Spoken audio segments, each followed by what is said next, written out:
আমার কলকাতা নিউজ, কথা হবে সামনাসামনি।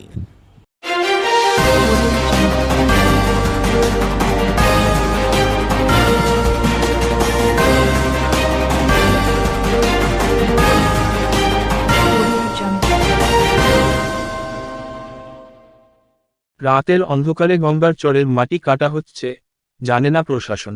মাটি মাফিয়াদের দৌরাত্ম্যে বলাগড়ের মৎস্যজীবীদের জীবিকা সংকটে। বলাগড় ব্লকের সোমরা 2 পঞ্চায়েতের সবুজদ্বীপ লাগোয়া গঙ্গার বুকে জেগে থাকা নোয়াপাড়ার চরে চাষাবাদ হয়। গঙ্গায় মাছ ধরে জীবিকা নির্বাহ করেন মৎস্যজীবীরা। তবে কয়েক মাস ধরে এই চরের মাটি চুরি হয়ে যাচ্ছে। স্থানীয়রা জানান, রাত নামলেই বুটবুটি নৌকা করে মাটি কেটে পাচার হয়। মৎস্যজীবীদের মাছ ধরার জাল ছিঁড়ে দেওয়া হয় বলেও জানান তারা।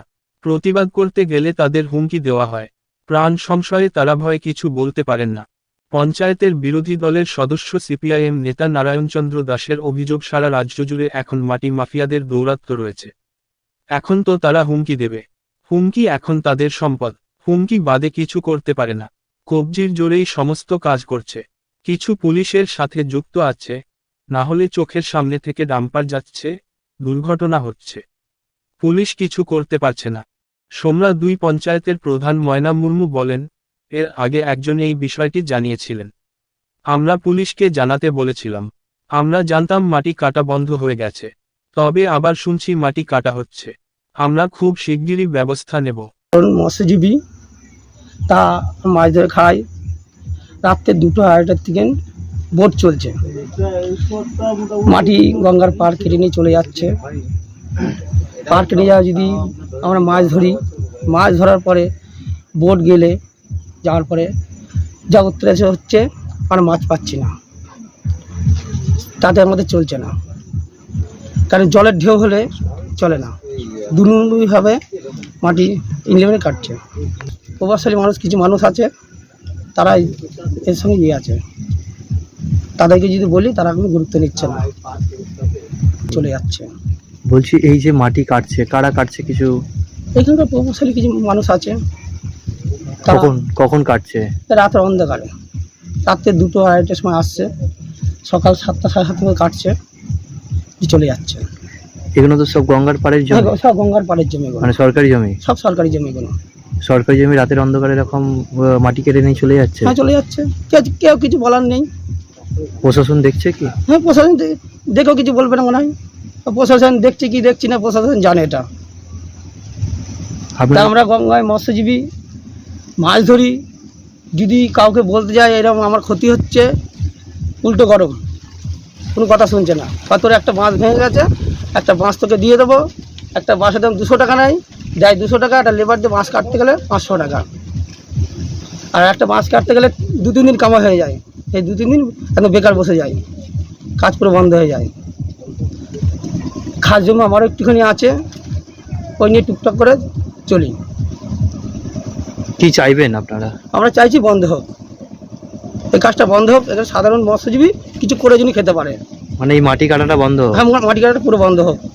এই রাতের অন্ধকারে কেন কাটা হচ্ছে এটা? রাত চুরি করে, রাতের অন্ধকারে চুরি করে ছাড়া কি? দিনের বেলা যারা বুক খুলে কাজ করে, দিনের বেলা কাজ করবে।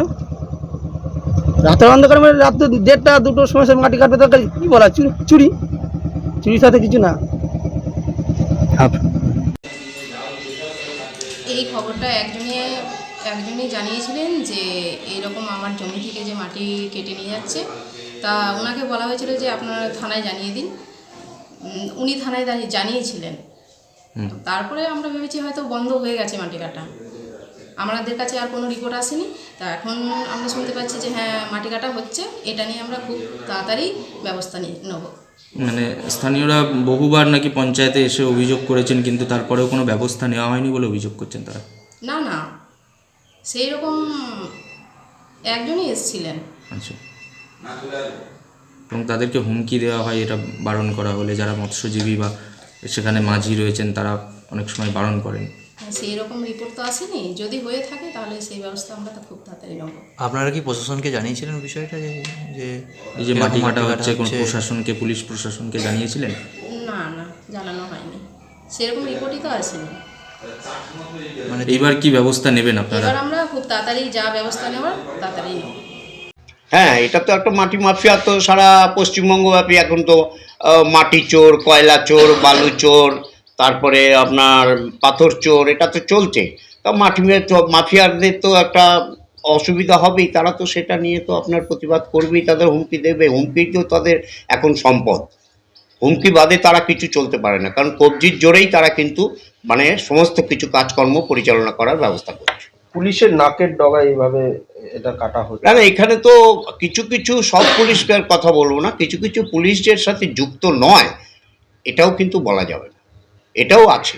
কিছু কিছু পুলিশ তো যুক্ত আছেই, কারণ পুলিশ যদি যুক্ত না থাকে তাহলে আপনার চোখের সামনে দিয়ে যখন নাকি ডাম্পারগুলো বেরিয়ে যাচ্ছে, ডাম্পারে অ্যাক্সিডেন্টও হচ্ছে মাঝে মাঝে, স্কুল কলেজের ছাত্রছাত্রীদের যাতায়াতের অসুবিধা হচ্ছে। বিশেষ করে আমাদের এখানে 2টা হাই স্কুল এবং 11টা প্রাইমারি স্কুলের ছেলে মেয়ে ছোট ছোট ছাত্রছাত্রীরা যাচ্ছে রাস্তা দিয়ে, আর ওই সময় যান চলাচল হয়, আর ডাম্পারগুলো চলছে এবং বিপজ্জনকভাবে সেইগুলো কিন্তু বেপরোয়াভাবে চালাচ্ছে, তাতে অ্যাক্সিডেন্টের একটা ভূমিকা থাকে। তারপরে তো মাটি নিয়ে যাওয়ার সময় ডাম্পার থেকে যে মাটিটা পড়ে তার মধ্যে যে স্লিপটা হয়, মানে মাটির রাস্তার যে যাতায়াত করার ক্ষেত্রে যে অসুবিধা হয়, সেটাও কিন্তু একটা বিশাল অসুবিধার সৃষ্টি করছে এলাকায়।